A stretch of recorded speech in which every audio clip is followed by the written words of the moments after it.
their competition. They hate their competition. They want to crush their competition. And yet you want to measure yourself by the same stick that your competition measures themselves. Well, it's a great way to be average, right? Is use averages as your determination of whether or not you're good. And so I would highly encourage you to just ignore averages altogether and play to win. And that is just something that has really served me well, which is like I'll come into a space and we'll say, well, you'll learn, I don't know if you guys have seen this clip of Tiger Woods when he's doing his first interview before his first Masters or something.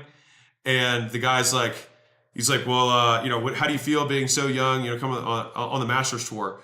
And I don't know how it gets to it, but he's like, I'm here to win, or I'm playing to win. And the guy's like, you'll learn, you'll see. And then they play it forward like a year or two or whatever. And he's there with his jacket talking to the same guy. And the guy just has to like eat his words. Like it's so visceral. Like the moment is amazing. And so like that is what I envision when I go into an industry that I don't know anything about. It's like that is the advantage. I'm not going to operate within your frame of reality.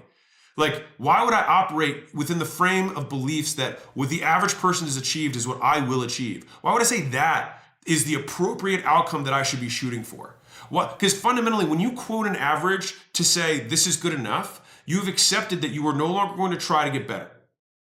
And I just wholeheartedly reject that. Like the winner of every category is not the industry average. And I can almost promise you that they don't look at the industry average because why would they care? Like there's only like one rule that matters, which is physics. As long as the rules of physics allow it to exist, there's no reason that we cannot get this outcome that we desire, period. And so I'll get asked the question like, do you think you can have margins in a manufacturing business that are above 10%? Yes. You know how I know? I also have a friend of mine who does complex machinery. You know what his margins are? Net 70%. Net. Well, what does that mean about his gross margins? That means they got to be way above 70. You want to know how he did it?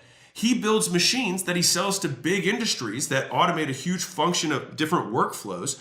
And he will charge $400,000 and a machine will cost him 17 grand because he has know-how.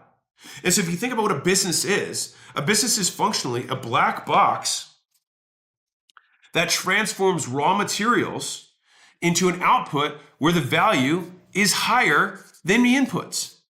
That's it. That's all a business does, is we have raw inputs, we transform these inputs into something that is more valuable at the end. That is all a business does. And when we do this over and over again, over an entire civilization, we take many raw inputs and